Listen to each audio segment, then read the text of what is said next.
Auspicia este programa Chevrolet. Argentina Misteriosa, la aventura de viajar leyendo. Argentina Misteriosa, un libro de Mario Marquich. Algo me quedó en claro después de este tiempo que pasé entre jinetes, caballos, bochas y tacazos. Nadie juega mejor a este deporte en todo el mundo que los argentinos, y por varios cuerpos. Debo mi súbito interés en el polo al desconocimiento abismal de este deporte, a ciertos prejuicios que nunca faltan, y también al motor de mi curiosidad y, en definitiva, a algo instintivo del periodista que uno lleva adentro y que lo lleva a querer meter las narices en determinados lugares para averiguar las cosas que ignora. Así fue como descubrí al polo argentino, su historia, su pasión, su gloria. Así descubrí un mundo deslumbrante, una curiosa mezcla de campo y de ciudad, de gauchos y también de pioneros ingleses. Así descubrí al club Hurlingham, o como dicen ellos, Hurlingham, con su impronta british, el lugar donde empezó todo, el lugar que fue la cuna allá por 1890. Así descubrí a Adolfito Cambiaso, que es algo así como el Maradona del polo.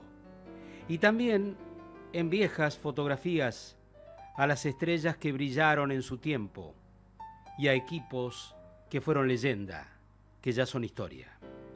Descubrí el glamour que acompaña cada evento, sobre todo las tardes gloriosas del campo argentino de polo en Palermo, que es algo así como la catedral de este deporte. Descubrí en suma un mundo fascinante, donde se puede leer también parte de la historia de nuestro país. Y qué paradoja, Argentina, un país latino, es rey indiscutido de un deporte de inocultable raigambre anglosajona. Es hora de ver cómo fue que llegamos a este punto, ¿no?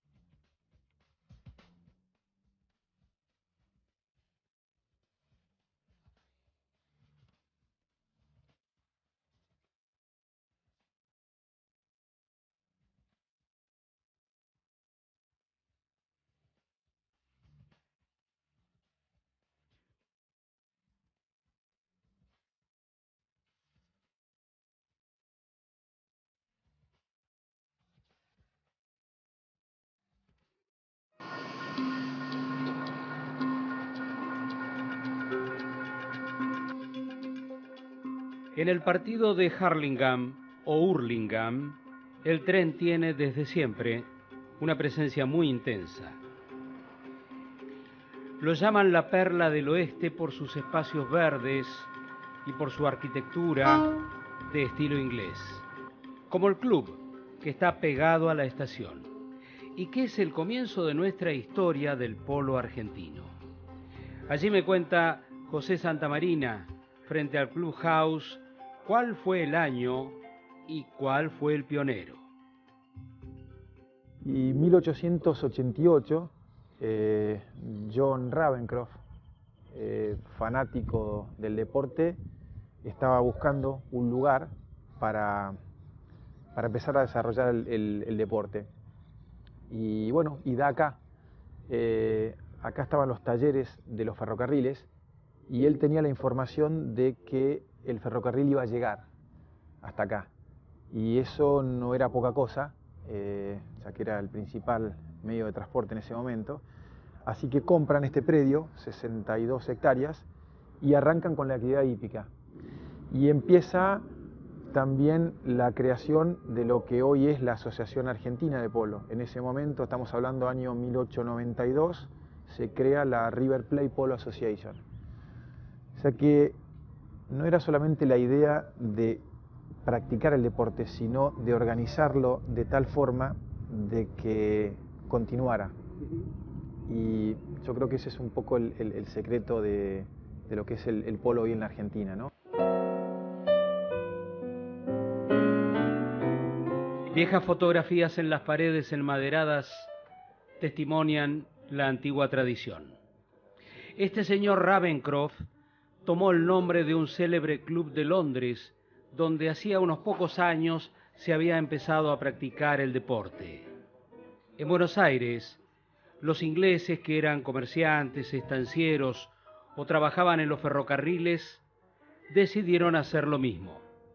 Y después de probar suerte en Chacarita, Belgrano, Colegiales y hasta Vicente López, hicieron el club a unos 25 kilómetros de Buenos Aires, en pleno desierto, cuando el gerente del ferrocarril se comprometió a hacer una estación. Unos fanáticos de los deportes y de los deportes ecuestres, ¿no? Siempre todo lo relacionado con el caballo les llamó mucho la atención y encontraron en la Argentina, sobre todo para el polo, un escenario ideal. Ahí está.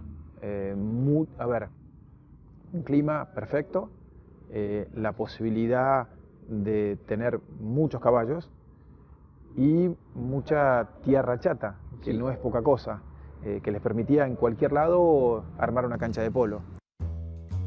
En rigor de verdad, dicen que el primer partido de polo se jugó el 30 de agosto de 1875 en la estancia Negrete, en el pueblo de Ranchos, provincia de Buenos Aires, cuando se enfrentaron improvisados equipos que representaban a la ciudad y al campo. Pero en Hurlingham empezó de un modo oficial el polo argentino. Sí, por supuesto. Esto fue la cuna. Acá no solamente se empezó a jugar, sino se empezó a organizar. Acá se armó la primera asociación, acá se armaron los primeros partidos y acá se armaron los primeros campeonatos. Y a partir de acá el deporte empezó a crecer. Y bueno, yo creo que el hecho de que vengan, digamos, que los mejores jugadores de la historia hayan jugado acá y sigan jugando, demuestra el compromiso que el deporte tiene con la historia. Hurlingham tuvo, naturalmente, equipos muy exitosos en aquellos primeros tiempos, y en ese sentido las paredes no mienten.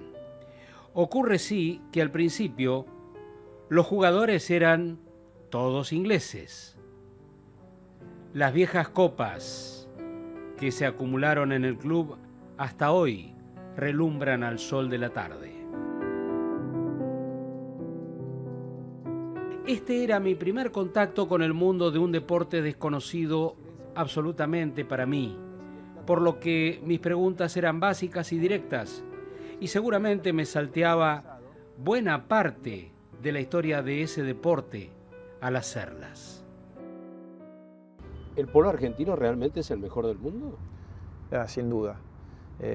Pocas veces se da esta gran diferencia, te diría, en el básquet en Estados Unidos o en el hockey sobre hielo en Canadá, que vos podés armar 5, 6 o 7 equipos nacionales y juntando los mejores jugadores del resto del mundo no le van a poder ganar a uno de esos un equipos. Sí. ¿En serio? ¿Con el polo argentino pasa eso? Sí.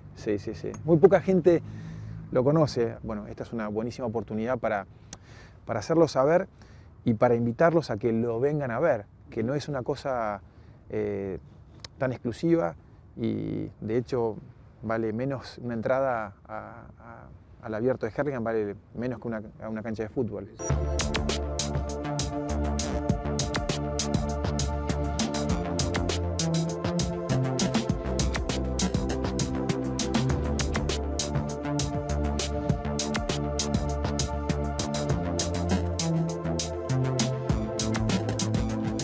De más está decir que estuve en el partido final que jugaron en la cancha del club los dos equipos más importantes de la Argentina en estos momentos. La Dolfina, con uniforme blanco, y el Ernestina, vestidos de negro. Caballos esbeltos, veloces y hermosos. Jinetes que poseen una extraña habilidad para taquear una bocha del tamaño de una bola de billar claro, pero a unos 60 kilómetros por hora. Sencillamente formidable. Para muchos, este es el espectáculo más grande del mundo.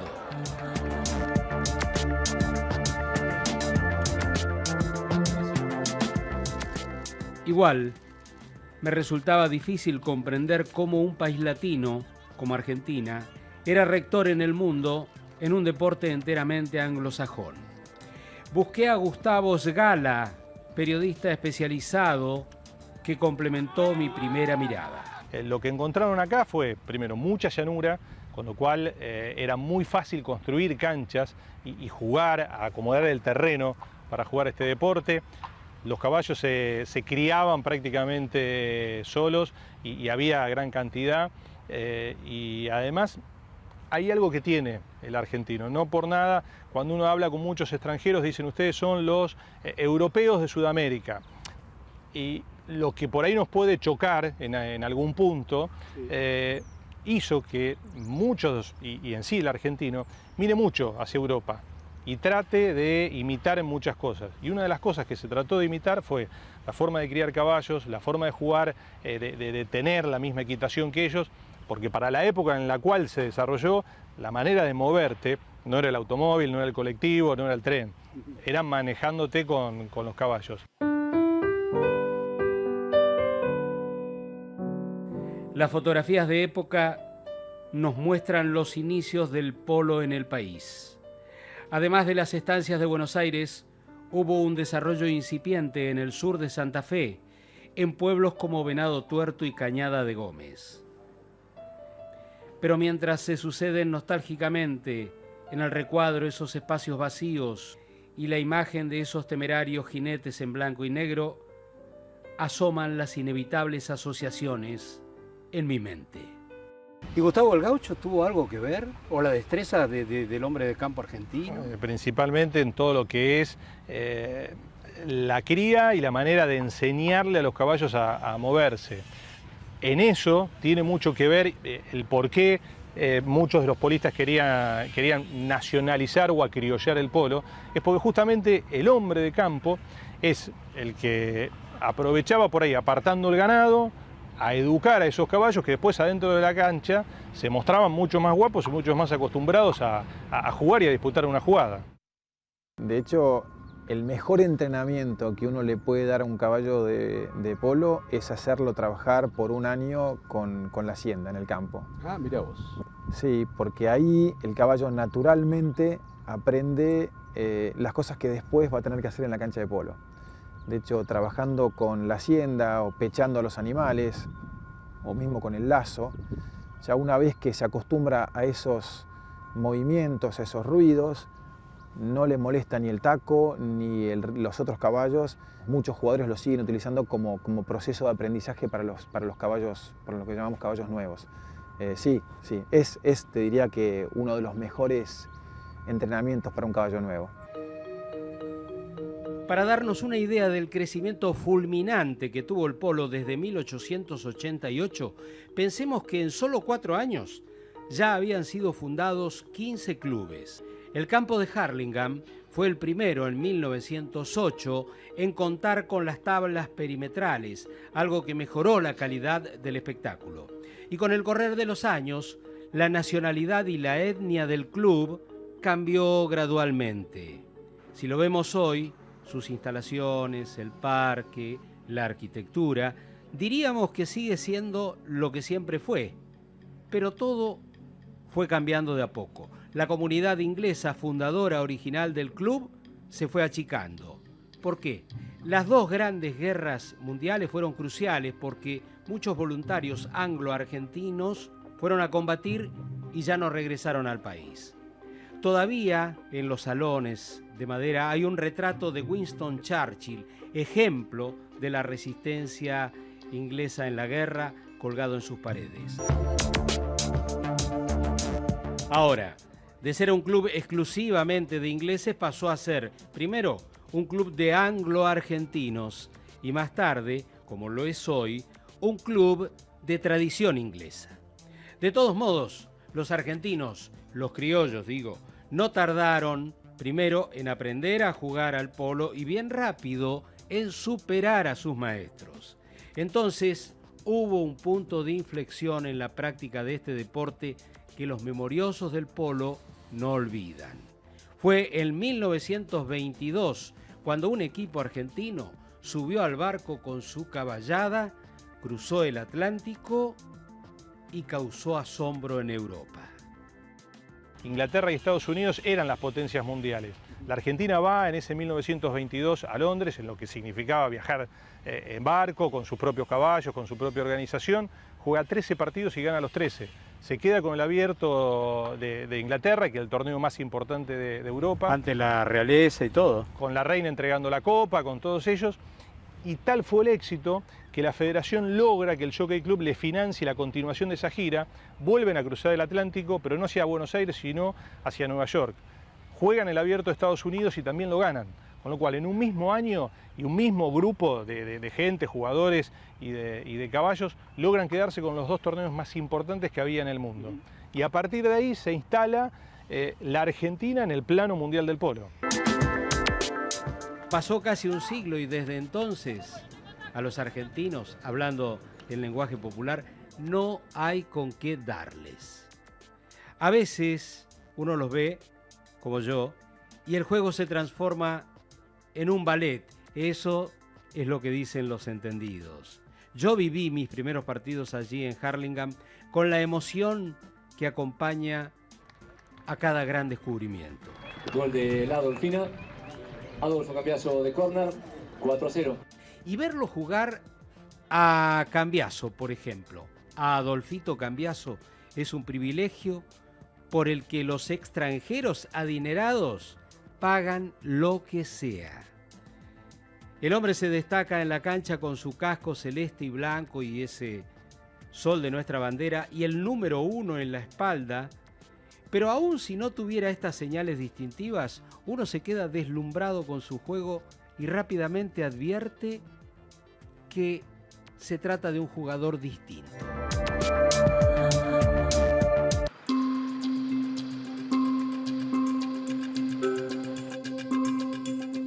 A Adolfito Cambiaso lo fui a ver a su casa de Cañuelas. Hablé con él en una caballeriza, en un sitio que para él es muy importante y cómodo de sus dominios, porque después vamos a hablar de la importancia que él le da a los caballos. Y qué curioso, el polo no estaba en sus planes cuando era chico. Mis padres tenían la escuela de polo, que eso vivíamos en ese momento, pero a mí me gustaba jugar al tenis, salía del colegio y hasta que jugaba bastante bien, pero tenía 8 o 10 años. Y jugaba al polo y al tenis. Y hasta que un entrenador me quiso venir a entrenar y me entrené durante 2 o 3 meses y la verdad que me pareció, no me gustó nada. No sé si por vago o por qué, pero no me gustó.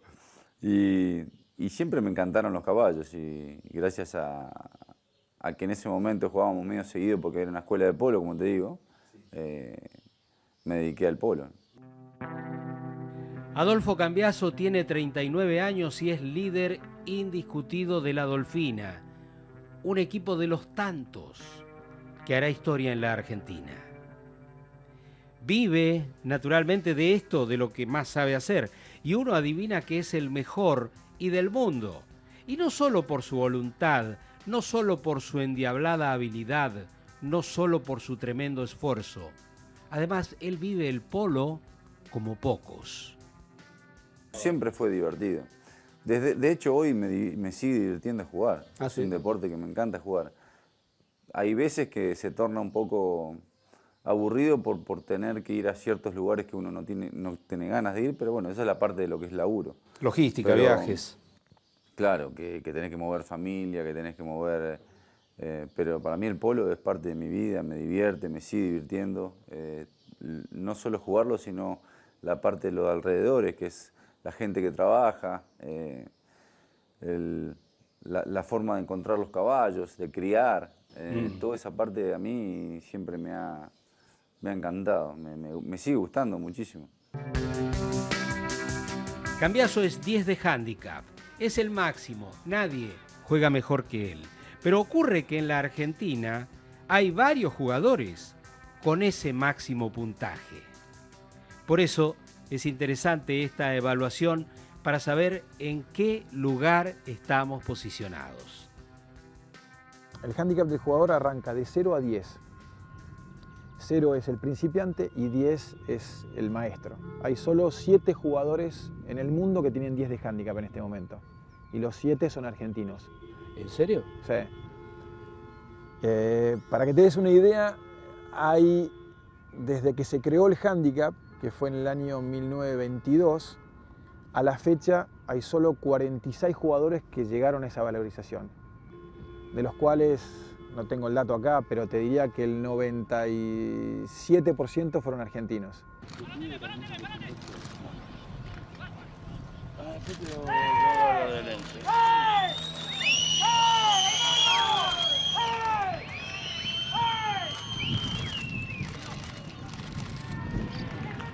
Claro, vos hoy pensás que el equipo de la Dolfina tiene 40 goles. 40 es lo máximo, Claro, vos tenés 4 10 jugadores. cada jugador. Claro. Hoy yo creo que juntando los mejores jugadores a nivel mundial, no sé si llegás a... A los 40 goles. No sé si llegás a 30. Este juego de destreza tenía un gran escenario apropiado en la pampa húmeda como para adaptarse. Además, los grandes espacios de las estancias, las granjas de cría de los caballos y la tradición ecuestre de los gauchos. Quedó en la historia el paisano Manuel Andrada, ex capataz de estancia, un hombre de extrema habilidad. Llegó a ser 9 de hándicap y su leyenda se acrecienta por todas las victorias que lo tuvieron como gran protagonista. Fue estrella en 1930 de una gira deslumbrante que hizo el equipo de Santa Paula por los Estados Unidos y además ganó 6 campeonatos en el campo de Palermo con 5 equipos distintos. Bueno, grandes jugadores hubo muchos y ya hablaremos de ellos, pero si lo tengo enfrente, ¿cómo no preguntarle a Cambiaso cómo se logra llegar a la cima? Y la verdad que yo no tuve un profesor así fijo que digas, un profesor me enseñó. Jugué ahí en la Martina y fui saliendo y fue todo un poco, mi forma de jugar fue un poco la intuición en el momento y después sí fui inteligente de aprender de las personas que fui jugando, de los buenos jugadores en ese momento, fueron Ernesto Trotz, Gonzalo Pieres, los Gracida. Fue fácil para mí. De hecho, hoy sigue siendo algo que me apasiona y lo sigo haciendo con mucho amor. En 1926, el Hurlingham Martin Iron se convirtió en el primer equipo integrado por argentinos nativos en ganar el Abierto Argentino. Otro hecho decisivo en esta historia fantástica fue la inauguración en 1928 del campo argentino de polo, ese que queda en Palermo y que viene a ser algo así como la catedral de este deporte. Se hizo con un partido entre civiles y militares, una práctica a partir del uso común de la caballería y que se extendió en el tiempo hasta volverse una tradición. Naturalmente, en estos eventos no participan los civiles de alto hándicap, como se ve en esta filmación que rescatamos de 1954. Civiles que recibe 3 tantos y medio de ventaja, se ve superado paulatinamente por la acción armónica de su oponente, que realiza un juego colectivo de gran eficacia, respaldado por la calidad de sus integrantes. Cuando han pasado ya más de 120 años de vida del Abierto Argentino, cada vez que llega noviembre, el mundo del polo mira a Buenos Aires, mira lo que es esto, la catedral del polo, y quiere saber qué es de la vida de este torneo. Es, te diría que, muy reconocido a nivel mundial. Gente que se viene de todas partes del mundo para ver a los mejores jugadores y a los mejores caballos. Y bueno, por suerte eso sigue existiendo y sí, los vas a ver a partir del mes de octubre, que empieza lo que se llama la Triple Corona, que es el campeonato de tortugas, después el de Hurlingham y después Palermo, tenés muchas visitas de todas partes del mundo.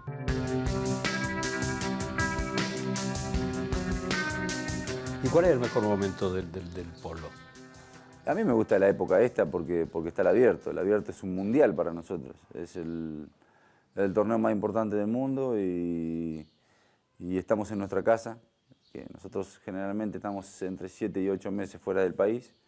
Entonces cuando estás acá y jugás el torneo más importante del mundo, estando en tu casa con tu gente es lo más lindo. Es por ahí la época más linda del año.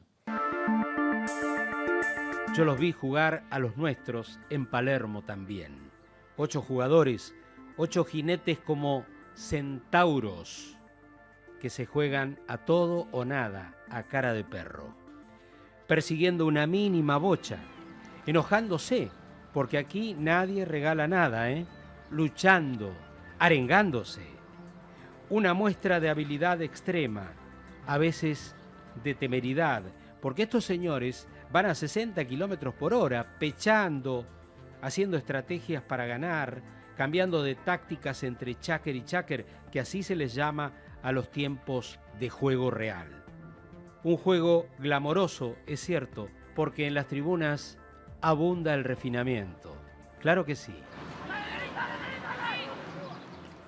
Mejor despojarse de prejuicios, porque a esta historia le faltan héroes anónimos, como los peticeros, los que cuidan los caballos, las estrellas que juegan, y hasta los príncipes, porque este también es llamado el deporte de los reyes. Por eso, mejor pensar que en el polo, Argentina es campeona del mundo y hasta que se lo proponga.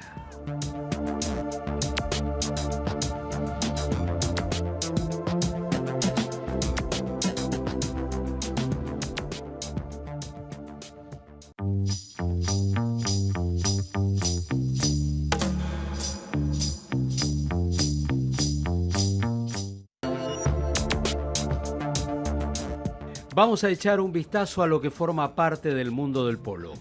Todo esto es lo que se ve en una tarde del gran espectáculo. El color de las tribunas. La banda que preanuncia un evento fantástico. Los tacos flexibles como cañas de bambú con forma de martillo. Ninguno es igual a otro. Los tableros de anotación con el nombre de los participantes y los equipos. Los arcos de mimbre, las bochas de plástico o de madera, las vendas para manos y patas de los caballos, precisamente utilizadas como protección, los peticeros por aquí y por allá que cuidan, conocen y reconocen a los mejores caballos y de su celeridad y de sus sugerencias sobre el estado de tal o cual caballo depende muchas veces el humor o el desempeño del polista. Los caballos que llevan la cola atada por seguridad y que se salen de la vaina por jugar, tanto como los jinetes. Terminan extenuados, muchas veces deben ser reemplazados antes de jugar 7 minutos seguidos. Hombres, caballos, un taco y una bocha para disputar entre todos, ¿saben qué? El deporte más antiguo del mundo. Que nació en Asia hace como 20 siglos y hay imágenes en porcelanas y tapices que lo atestiguan. Fue pasatiempo de las dinastías chinas. ¿No son jinetes acaso golpeando una pelota? El rey persa Darío el Grande jugaba al polo, que después llegó a Occidente cuando los británicos dominaron la India. Lo demás ya es conocido. Entre las cosas que falta por conocer en profundidad en nuestra historia están los caballos, que son coprotagonistas de la gran película. La realidad es que uno no solamente son las cualidades individuales de los jugadores, sino las cualidades de los caballos, lo que lo hacen ser tan único. Claro, cada vez es más determinante, dirías. Y sí. A ver, para hacerlo fácil, es como cualquier deporte en el cual le pegamos a una pelota con una raqueta, Pero bueno, en este caso nuestras piernas vienen a ser el caballo, o sea que el caballo es más de un 60%. Por eso tienen tanto esmero y quieren tanto los polistas a sus caballos. Y sí, el que no lo quiera, no quiere al deporte.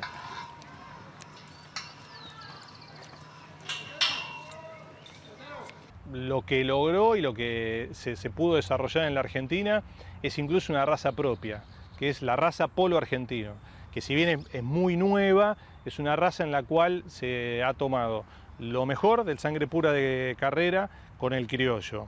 Se fue probando básicamente qué es lo que daba. El criollo es un caballo muy dócil, de manejo muy sencillo, y obviamente el sangre pura de carrera tiene la velocidad y esas ganas de correr de un sangre pura. Lo que logró la Argentina a través de su asociación de cría de caballos de polo fue ir desarrollando esta cría de polo argentino, lo cual son caballos más bajos, no son caballos en realidad muy altos, pero sí muy ligeros, muy fuertes, y también con la docilidad para doblar, para la derecha y para la izquierda, algo que es esencial para la práctica de este deporte. Y lo que se logró con esto fue decir, bueno, si tanto éxito le ha dado a los argentinos jugar este tipo de caballos, vayamos y comprémoslo en el lugar donde mejor los producen.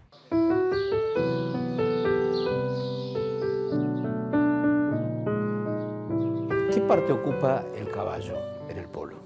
Enorme, como un auto para el corredor de auto. ¿En serio? Sí. Vos podés tener mucho talento, pero si no tenés con qué te lleven, podés pensar la jugada, pero no llegás a hacerla. Con el caballo bueno llegás. Y hay caballos que dan más de lo que... Seguro, eso es como deportista, futbolista o... Sí, sí. Siempre hay caballos que tienen un plus, ¿no? Un plus. Esos son los difíciles de conseguir. Son los que... Que hay que tener buen ojo ahí. Hay que tener buen ojo, hay que saber criar y son los que tenés que guardarte y no vender nunca. Ah, mira vos. Esos tienen que quedarse en la Argentina y tratar de que jueguen acá y el día de mañana sean parte de tu cría, ¿no? Que son los importantes que se queden acá. Cambiaso debe ser medio hechicero con el tema de los caballitos, porque desde joven tuvo buen ojo para elegirlos. Por ejemplo, es gratificante escucharlo hablar de Lobo y Colibrí, dos de sus debilidades. El Lobo fue una historia más divertida porque yo tenía 0 gol, cuando lo compré tenía 8 años. Entonces no sabía ni la verdad. Papá compraba caballos en el interior y yo lo acompañaba. Y yo lo subía y él compraba caballos para la escuela. Y era un caballo que me subí y papá no lo quería comprar porque era un poco loco. Y yo le decía que comprámelo, que me encanta. Y él no me lo compró y me lo terminó comprando días más tarde de regalo mi padrino. Y la verdad que es una historia linda porque yo tenía 0 y 8 años. Y me llevó hasta los 17, jugó como 10 temporadas conmigo y llegué a 10 goles jugando con él. ¿10 de handicap con ese caballo loco? Sí. Que toda mi vida me la quisieron comprar todo el mundo porque era el único caballo que tenía, pero yo no lo vendía. Sí. ¿Y Colibrí?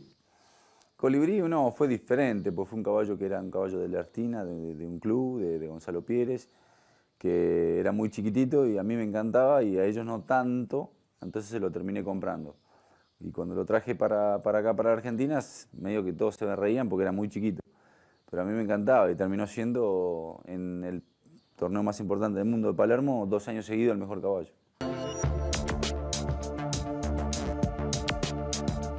En los pocos partidos que lo vi jugar, noté una gran determinación en Adolfo Cambiaso. En Hurlingham jugó duro contra el Ercina, un rival clásico, donde juega también su contrafigura, Facundito Pieres, obviamente, un superjugador también 10 de handicap.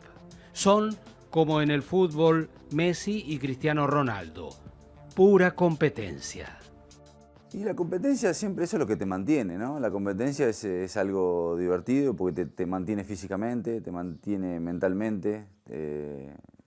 Me sigue gustando competir, pero también me sigue gustando jugar al polo sin competencia. Eso lo hago con mis hijos, lo hago con la gente que trabaja conmigo, mis amigos. ¿Ah, sí? Lo sigo haciendo. Es parte, yo voy a Córdoba al campo y hacemos picados muy entre nosotros. Siempre trato que yo le juego con la zurda o le juego sin yo poder meter gol, pero siempre de alguna forma u otra lo hacemos como para que sea divertido. Esa también es un polo que me encanta jugar. Con razón sos el mejor del mundo. Dicen eso, aunque vos, ¿qué decís? No, yo no me considero todavía... Yo creo que la historia es lo que va a decir eso. Yo creo que todavía estoy pensando en lo que viene más en lo que dicen.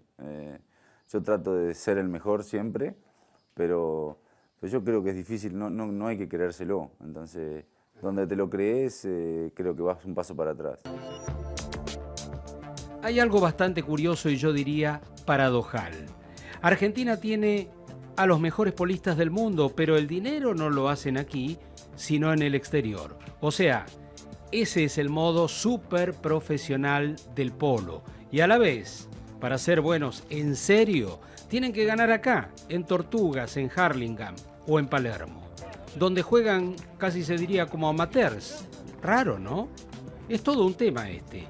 ¿Cuánto de profesional es el polo aquí y afuera? Y mucho, de hecho es mucho más afuera, donde verdaderamente los jugadores ganan su dinero, pero acá, digamos, se ha ido haciendo, si bien es un deporte en términos amateurs, pero se ha profesionalizado muchísimo. De hecho... Bueno, porque viven de eso muchos. Exacto, no, viven de eso.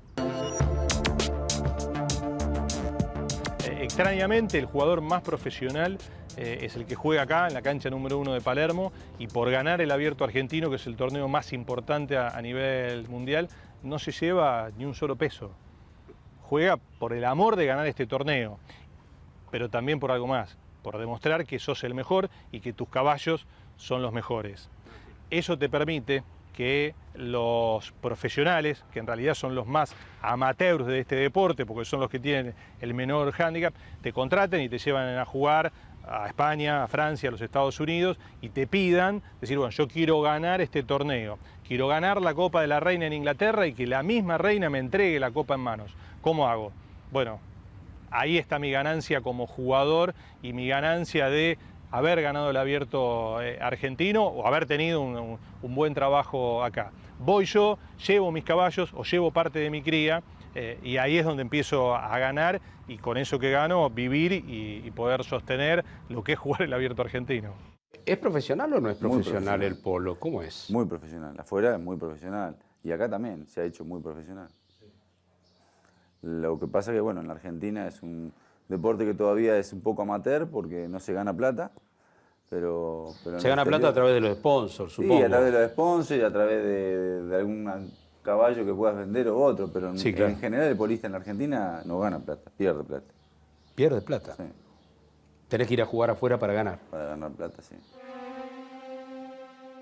Y todavía falta más.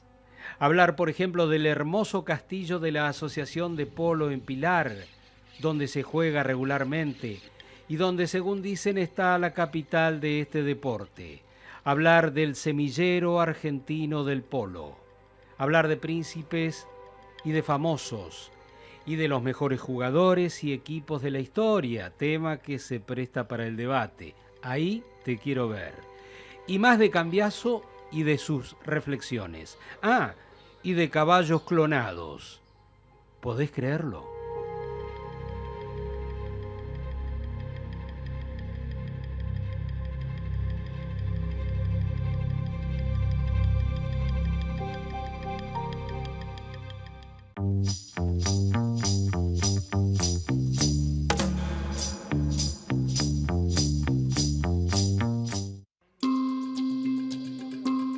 Cierto día, durante mi investigación para introducirme en este mundo del polo al cual iba asomándome de a poco, como quien pisa terreno desconocido, quise conocer la sede de la Asociación Argentina de este deporte, que está en un lugar como de ensueño, en el partido de Pilar.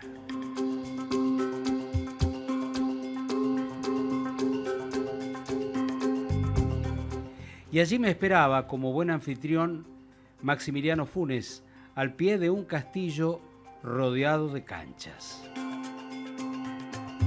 Imposible no preguntar mínimamente por su historia. La historia se remonta a fines del siglo XIX, principios del siglo XX, cuando don José de Carabasa y su señora deciden regalarle a su hija menor que se casaba este castillo que vemos de fondo, estilo victoriano. Así empezó la historia del castillo, que ha sido traído de Europa. La Asociación Argentina de Polo adquirió en el año, durante la presidencia de don Alfredo Lalor, fue presidente de la Asociación de Polo durante el periodo del 69 al 72, que deciden comprar este predio, ¿no? El castillo era totalmente distinto, tenía como ladrillos a la vista, y a partir de ahí se construyeron estas canchas que hoy por hoy, digamos, son muy codiciadas para jugar.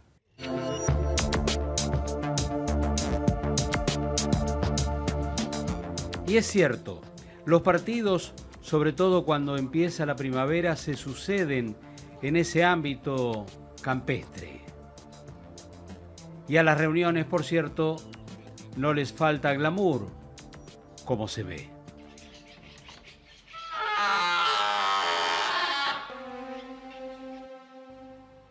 Hasta un fantasma, me dijo Maxi, que vagaba por sus señoriales salones, pero me contó otras cosas que tienen que ver con la razón por la cual la sede del polo argentino está precisamente en ese lugar.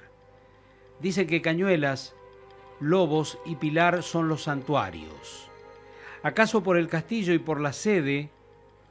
En ese lugar hasta un cartel la señala como la capital de los tacos y las bochas. Así me lo contó Maxi. En total ahora hay 8 canchas. ¿8 canchas de polo? 8 canchas de polo. ¿Hay algún lugar en Argentina que tenga...? Sí, hay otros clubes que poseen esta cantidad de canchas. Lo que pasa es que ahora Pilar es conocida como la capital mundial del polo. Antes era Coronel Suárez, digamos, por sus... la tradición, la fama. La fama, fue semillero de grandes polistas. Los grandes equipos, claro. Sí, de los grandes clásicos. Sí.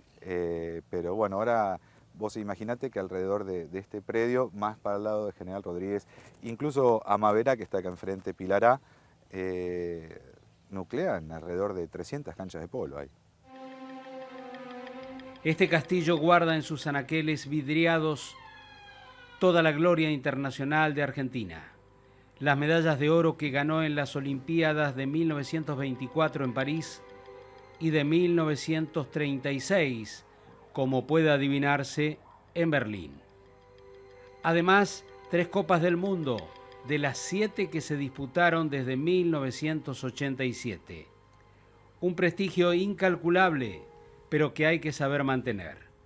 Adolfo Cambiaso cree que el secreto de la calidad argentina está en lo que llamaríamos las divisiones inferiores. Vos vas a cualquier club hoy y tienen polo de chicos todos los fines de semana, en todos los lugares que debe haber.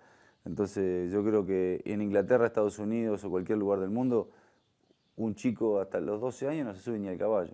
Y acá a los 12 años algunos ya tienen hándicap. Entonces hay una diferencia muy grande. ¿Cómo fue lo tuyo? El polo es así.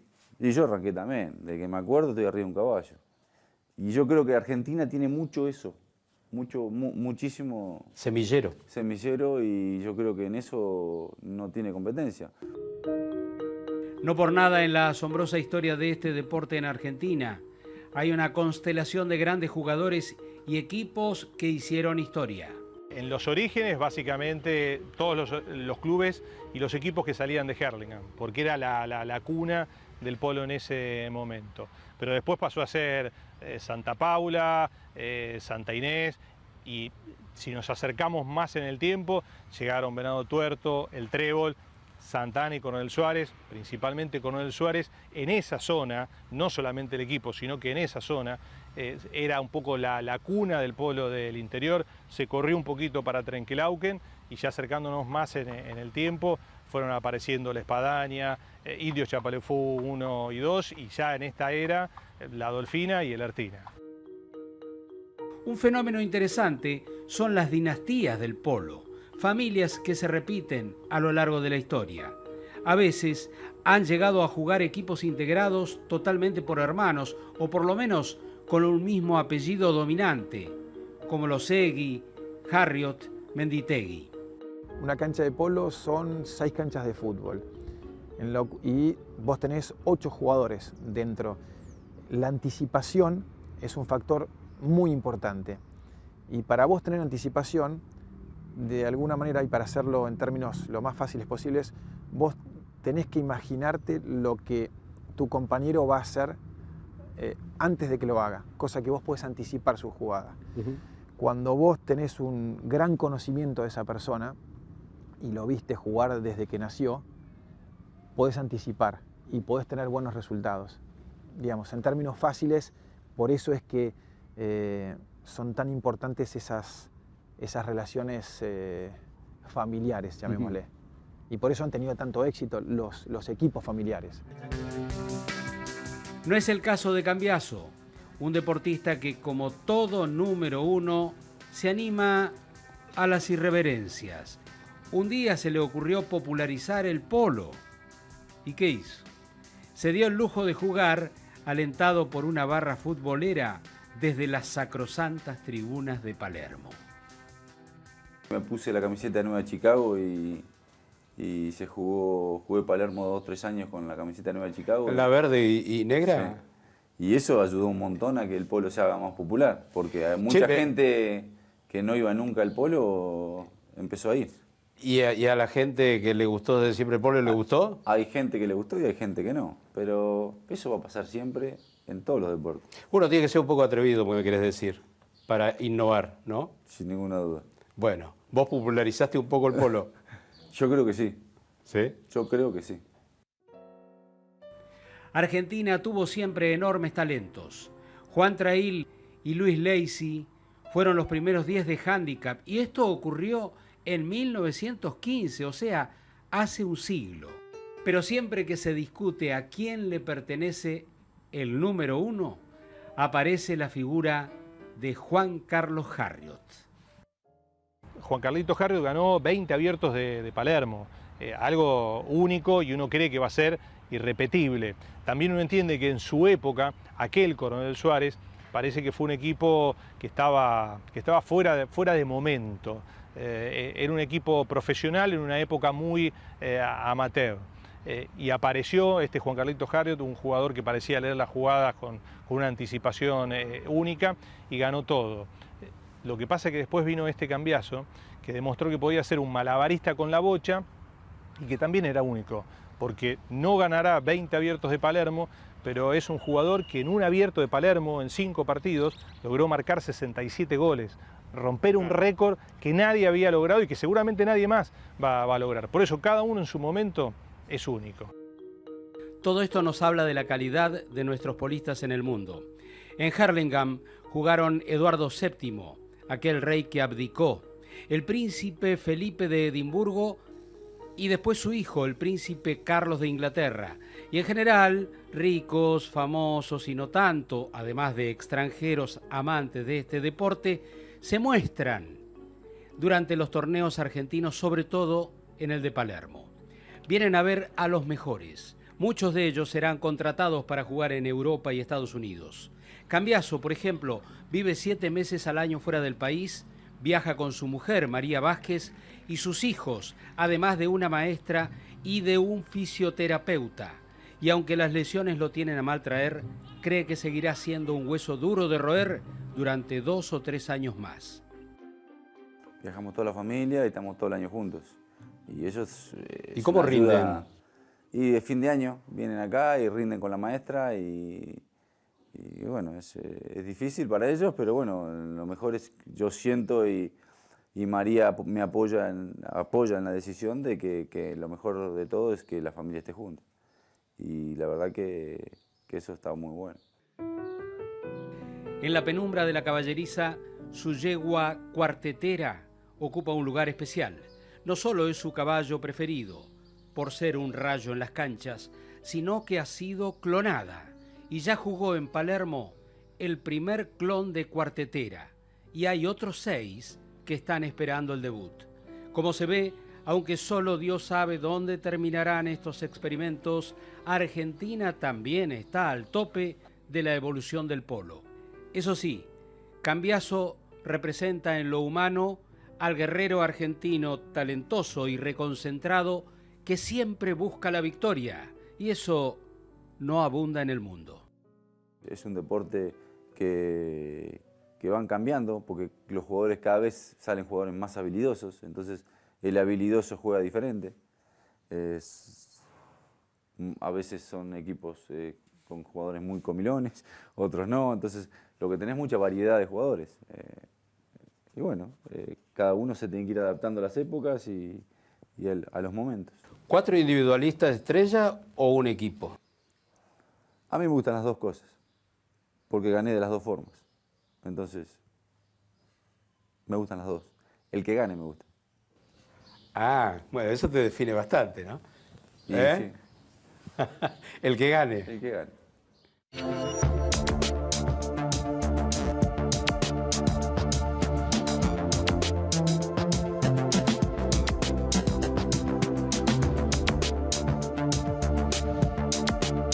Ahora, mirá bien, si nos decís de qué lugar de la Argentina son estas imágenes, te regalamos un GPS para que siempre encuentres tu camino.